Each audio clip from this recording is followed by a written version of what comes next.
اعوذ باللہ من الشیطان الرجیم بسم اللہ الرحمن الرحیم۔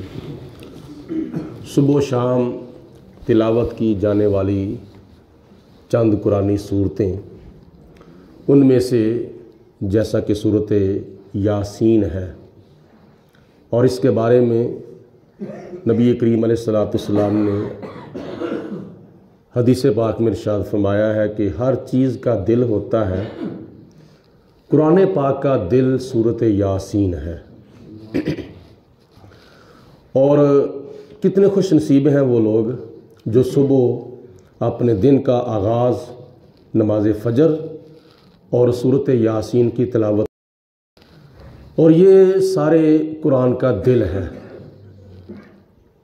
اب تم اندازہ کرو کہ جس کے دل میں قرآن کا دل ہو، یہ بڑی سوچنے والی بات ہے کہ جس کے دل میں قرآن کا دل ہو، اب اس دل کا کیا کہنا، اس دل کی کتنی اہمیت اور اس دل کے اندر کتنا خدا تعالیٰ کی دی ہوئی ہدایت کا نور ہوگا۔ اور دل درست ہو تو سارے جسم کے اعضاء درست ہوتے ہیں، اگر دل ٹھیک نہ ہو تو جسم کے اعضاء جو ہے وہ الٹے راستے پر چل پڑتے ہیں۔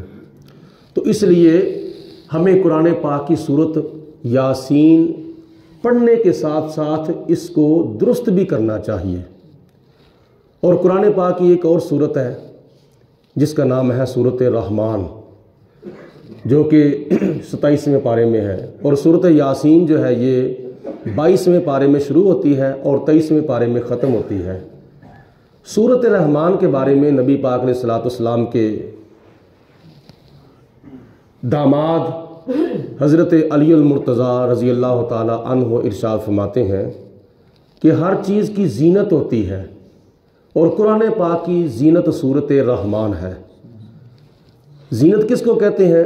جسم کے اوپر جو ہم نے زیب و زینت پہنی ہے، لباس ہے، سر کے اوپر ٹوپی ہے، سر کے اوپر رومال ہے، یا سر کے اوپر امامہ شریف ہے، یہ بندے کی زیب و زینت ہے۔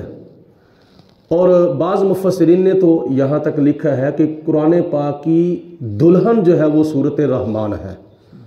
تو کتنی فضیلت ہے اس صورت کی۔ اس کے علاوہ صورت رحمان کے ساتھ ہی ایک صورت ہے جس کا نام ہے صورت واقعہ۔ صورت واقعہ کے بارے میں نبی پاک علیہ السلام نے فرمایا کہ اگر کوئی مغرب کی نماز کے بعد صورت واقعہ کی تلاوت کرتا ہے تو اس کے رزق حلال میں کبھی بھی تنگی نہیں آ سکتی، وہ بندہ خوشحال رہے گا، وہ بندہ کسی کا محتاج نہیں ہوگا، بلکہ وہ اوروں کو دینے والا بن جائے گا۔ تو یہی ہمارا مقصد ہے، ہمیں کسی سے مانگنا نہ پڑے، ہم خدا کے محتاج رہیں، ہمارے کاروبار میں وسعت ہو، ہمارے رزق حلال میں برکت ہو۔ تو اس وجہ سے صورت واقعہ کی نبی پاک علیہ السلام نے بڑی فضیلت بیان فرمائی ہے۔ کوشش کریں، سارے گھر والے تو نہیں، کم از کم گھر میں جتنے بھی افراد ہیں ان میں سے ایک فرد تو روزانہ مغرب کی نماز کے بعد صورت واقعہ کی تلاوت کرے، اور پھر گھر کے اندر انشاءاللہ تعالیٰ خوشحالیاں ہوں گی۔ آخری جو صورت میں عرض کرنا چاہتا ہوں آج کی درس قرآن کی تربیتی نشست میں، وہ ہے صورت ملک۔ صورت ملک قرآن پاک کے 29ویں سپارے کی پہلی صورت ہے، اور اس کے 2 رکوع ہیں، اور اس کی فضیلت تو آپ ماشاءاللہ گائے بگائے سنتے رہتے ہیں کہ صورت ملک عذاب قبر سے بچنے کا بہترین ذریعہ اور سبب ہے۔ اب ہم اگر اپنے عملوں کی طرف دیکھیں تو کیا ہمارے عذاب قبر میں کوئی شک ہے؟ نہیں، لیکن نبی پاک علیہ السلام نے جہاں ہمیں پرہیزگاری کا سبق دیا ہے، وہاں ہمیں علاج معالجے کا بھی سبق دیا ہے۔ علاج کراؤ اور ساتھ پرہیز کرو۔ صورت ملک روزانہ عشاء کی نماز کے بعد پڑھی جائے یا سنی جائے تو اس کی برکت سے بندہ مرنے کے بعد قبر کے عذاب سے محفوظ رہتا ہے۔ تو جب بندہ قبر کے عذاب سے محفوظ رہے گا تو آگے تم اندازہ کرو اس کی قبر کیا بنے گی، پھر یقیناً اس کی قبر جنت کا باغ بن جائے گی۔ تو دوسری روایت میں آتا ہے نبی کریم علیہ الصلوۃ والسلام نے ارشاد فرمایا کہ قیامت کے دن، یہ تو قبر کے اندر اس کا فائدہ تھا نا، اب قیامت کے دن یہ صورت کیا فائدہ دے گی؟ حضور علیہ الصلوۃ والسلام نے فرمایا کہ جب بندے کا حساب ہوگا، اگر اس نے سورت رحمان، سورت ملک پڑھنے کی یا سننے کی روٹین بنائی ہوگی تو یہی سورت قیامت کے دن محشر کے میدان میں اس کے حساب و کتاب کے ٹائم اللہ کی بارگاہ میں آ کے اس بندے کی شفاعت کرے گی کہ اے خدا، اس بندے کی میں شفاعت کرتی ہوں، اس کو بخش دے، اس کے گناہ معاف فرما دے، اس کو جنت میں داخل کر دے۔ تو اللہ پاک ارشاد فرمائے گا کہ اے میرے کلام کی صورت، دیکھو اس نے فلاں گناہ بھی کیا ہے، فلاں گناہ بھی کیا ہے، فلاں گناہ بھی کیا ہے۔ تو صورت ملک کے بارے میں یہاں تک حدیث پاک کے الفاظ ہیں، یہ صورت اصرار کرے گی، جھگڑا کرے گی، تکرار کرے گی، اور یہاں تک کہے گی کہ یا پروردگار عالم، یا تو اس بندے کو بخش دے، اگر تو نے اس بندے کو بخشنا نہیں ہے تو مجھے اپنے کلام سے نکال دے۔ جیسا حدیث پاک میں آپ نے سنا نا کہ جس والدین کا نو مولود بچہ فوت ہو جاتا ہے دودھ پینے کے زمانے میں، یا پیدا ہوتے ہی، یا ماں کے پیٹ میں بچہ فوت ہی پیدا ہوتا ہے، فوت شدہ پیدا ہوتا ہے یا پیدا ہو کے فوت ہو جاتا ہے، تو حضور علیہ الصلوۃ والسلام نے فرمایا کہ وہ مسلمان والدین کا بچہ جو ہے وہ اپنے والدین کی شفاعت کرے گا اور اللہ پاک کی بارگاہ میں عرض کرے گا یا پروردگار عالم، میں تو گناہوں سے محفوظ ہوں، میں نے تو جنت میں جانا ہے تیرے حکم سے، تو یا اللہ میرے والدین کو بھی جنت میں داخل فرما۔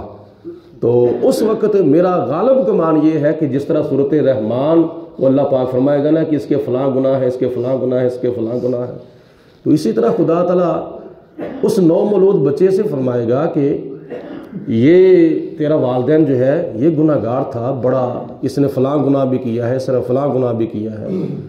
تو اس وقت حدیث پاک میں آتا ہے کہ بچہ اللہ کی بارگاہ میں جھگڑے گا، بچہ اللہ تعالیٰ کے ساتھ تکرار کرے گا، اصرار کرے گا، یا اللہ پاک میں اتنی دیر تک تیرے حکم سے جنت میں داخل نہیں ہونا جتنی دیر تک تو میرے والدین کو جنت میں داخل نہیں فرمائے گا۔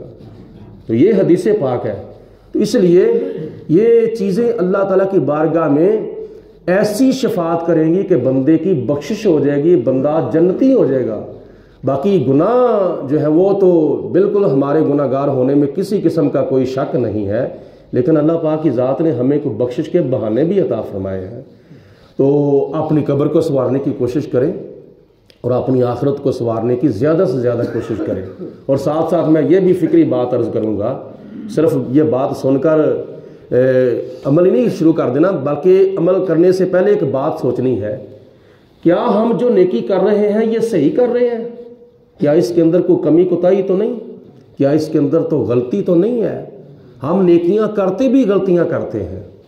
مثال کے طور پر کارخانے کے اندر کارخانے کے مالک نے کوئی کاریگر رکھا ہو، یہ کام کرو، یہ کام کرو، وہ کام کرو، اگر وہ کام کرے تو صحیح نہ کرے، جب کہ مالک اس کو مزدوری بھی دے رہا ہے اور اس کا معاوضہ بھی دے رہا ہے، اس کا یومیہ بھی دے رہا ہے، تو اگر وہ کام صحیح نہ کرے تو مالک کہہ سکتا ہے کہ بھئی میں نے تو تجھے مزدوری بھی دی ہے، تجھے معاوضہ بھی دیا ہے، تجھے تنخواہ بھی دی ہے، تجھے پے بھی دی ہے، اور تجھے اس کے علاوہ اور بھی میں نے کیا نام ہے بڑی سہولتیں دی ہیں، تو کام تو نے ٹھیک نہیں کیا، یہ کیا تو نے کیا ہے؟ تو ایک مرتبہ کام غلط کرے گا، 2 مرتبہ کرے گا، 3 مرتبہ کرے گا، 4 مرتبہ کرے گا، متعدد مرتبہ وہ کام غلط کرے گا، آخر کار وہ فیکٹری کا یا کارخانے کا مالک اس کو وہاں سے ریجیکٹ کر دے گا، نکال دے گا، تو کام ہی صحیح نہیں کر رہا۔ اب ہم اندازہ کریں کہ ہم قرآن پاک پڑھ رہے ہیں تو کیا صحیح پڑھ رہے ہیں؟ کیا ہمارے اندر کوئی غلطیاں نہیں ہیں؟ تو بندہ اصلاح تو ساری عمر بھی اپنی کراتا رہے تو پھر بھی کم ہے۔ تو چاہیے یہ کہ میرے بھائی جو قرآن پاک پڑھتے ہیں ان کو اپنی قرآن پاک کی تلاوت پر غور کرنا چاہیے، کیا ہمارے اعراب درست ہیں؟ کیا ہماری شدیں مدیں زبریں زیریں ٹھیک پڑھ رہے ہیں ہم؟ کیا ہم قرآن پاک کی تلاوت ٹھیک کر رہے ہیں؟ کیا ہم حروف مدہ کو کہیں حروف متحرک تو نہیں بنا رہے؟ کیا ہم حروف متحرک کو کہیں حروف مدہ تو نہیں بنا رہے؟ اپنی نمازوں پر بھی غور کرو، اپنی تلاوتوں پر بھی غور کرو، اور اپنے دیگر معمولات پر غور کرو کہ کیا ہم یہ صحیح کر رہے ہیں، اللہ تعالیٰ کی بارگاہ میں ہمارے اعمال مقبول ہونے والے ہیں یا مردود ہونے والے ہیں۔ کام صحیح کیا جائے تو اللہ کی بارگاہ میں قبول ہے، اگر نہیں نہ صحیح کیا جائے تو اپنے کام کی اصلاح کرانی چاہیے یا خود کرنی چاہیے، غور کرنا چاہیے۔ تو اس کا بہترین آپ کے پاس ذریعہ اور سبب ہے عشاء کی نماز کے بعد قرآن پاک ناظرہ پڑھنے کی جو کلاس لگتی ہے، اس کے اندر بہت سے حروف جو ہیں وہ سمجھائے گئے ہیں اور آگے مزید سمجھائے جا رہے ہیں، اور سمجھاتے سمجھاتے اللہ تعالیٰ کے فضل و کرم سے ہمارے نمازیوں کا 13واں سپارہ شروع ہو چکا ہے۔ تو مجھے امید ہے کہ انشاءاللہ تعالیٰ 1 سال اور لگے گا، 1 سال لگ گیا ہے اور 1 سال اور لگے گا، تو ہمارے بہت سے نمازیوں کا انشاءاللہ تعالیٰ قرآن پاک ختم ہوگا۔ اور پھر آگے تم یہ خیال کرنا کہ ان کو قرآن پاک ختم کرنے کے وقت ملے گا کیا، وہ اس وقت ان کو بتایا جائے گا اور دیا جائے گا انشاءاللہ تعالیٰ۔ اللہ پاک کی ذات بابرکات ہم سب کو آخرت کا زیادہ سے زیادہ ذخیرہ اور سرمایہ اکٹھا کرنے کی توفیق عطا فرمائے۔ اللہ تعالیٰ ہمیں اپنی قبر اور اپنی آخرت زیادہ سے زیادہ سنوارنے کی توفیق عطا فرمائے۔ وآخر الدعوانا ان الحمد للہ رب العالمین۔ الصلاۃ والسلام علیک یا سیدی یا رسول اللہ وعلی آلک وصحبہ یا سیدی یا حبیب اللہ۔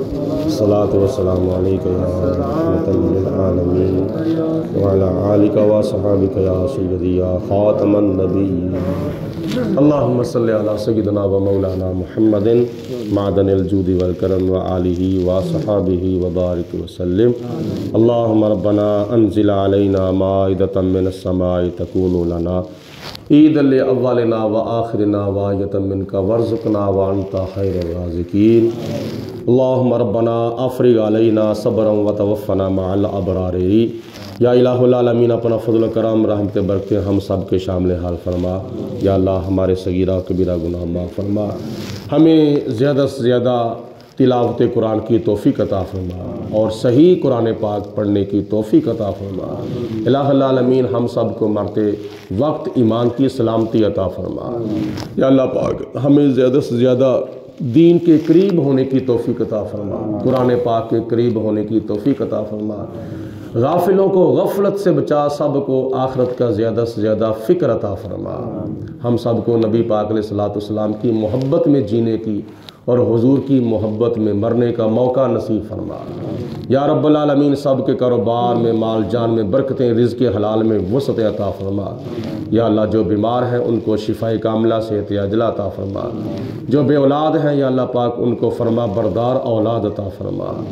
یا رب العالمین جو بے روزگار ہیں ان کو اچھا حلال کا روزگار عطا فرما۔ یا اللہ پاک ہم سب کو اپنے آپ کو سر سے پاؤں تک نبی پاک علیہ الصلوۃ والسلام کی تعلیمات کے زیورات سے مزین و آراستہ کرنے کی توفیق عطا فرما۔ صلی اللہ علی حبیبہ محمد و